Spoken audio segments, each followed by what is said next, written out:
എല്ലാവർക്കും നമസ്കാരം. അധികം കാര്യമായിട്ട് സംസാരിക്കാനോ ഇതിനായിട്ട് വന്നതല്ല. നമ്മളെ പാലക്കാട് ആൾക്കൂട്ട ആക്രമണത്തിൽ കള്ളൻ എന്ന പേര് ചാർത്തിക്കൊണ്ട് ഒരു അന്യസംസ്ഥാന തൊഴിലാളിയെ ആൾക്കൂട്ടം ആക്രമിച്ചു കൊലപ്പെടുത്തി എന്ന് തന്നെ പറയണം. കൊല ചെയ്യപ്പെട്ടു എന്ന് തന്നെ പറയും.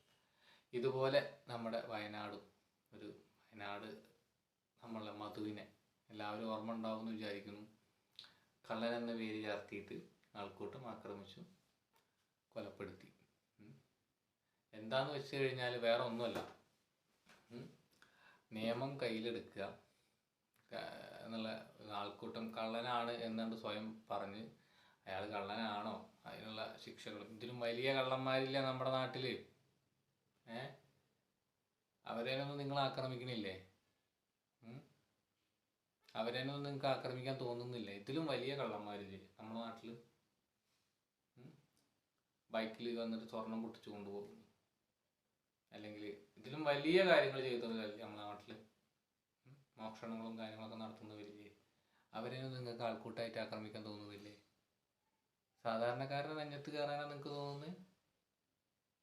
ആ ഒരു വ്യക്തി പാവം, അയാളുടെ മക്കള്, ഭാര്യ, പിതാവ്, മാതാവ്, അങ്ങനെയുള്ള കുറേ ആൾക്കാർ നമ്മളെ കേരളത്തിന് എത്രത്തോളം ശപിക്കുന്നുണ്ടാവും എന്നുള്ളത് ഒന്ന് ആലോചിച്ച് നോക്കും.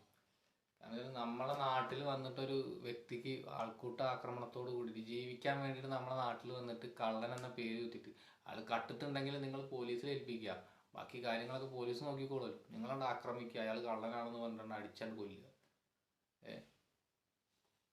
കേരളത്തിലുള്ള ജനങ്ങളോട് ഇന്നെല്ലാ ഇതിലും പറയാൻ നമുക്ക് തോന്നുന്നു, നമ്മൾ ഇങ്ങനത്തെ ഓരോ കാര്യങ്ങളെ ശക്തമായി ഒരു ഒറ്റക്കെട്ടോടു കൂടി എതിർക്കണം.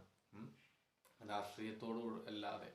നമ്മൾ മനുഷ്യരാണ്, അവരും മനുഷ്യരാണ്. മനുഷ്യന്മാർ എന്തിനാണ് ഇങ്ങനെയൊക്കെ? കള്ളനാണെന്ന് പേര് പറഞ്ഞിട്ട് കള്ളനാണെങ്കിൽ ഓക്കെ, അവരെ പോലീസ് കേസെടുത്തിട്ട് തീരുമാനം ഉണ്ടാക്കട്ടെ.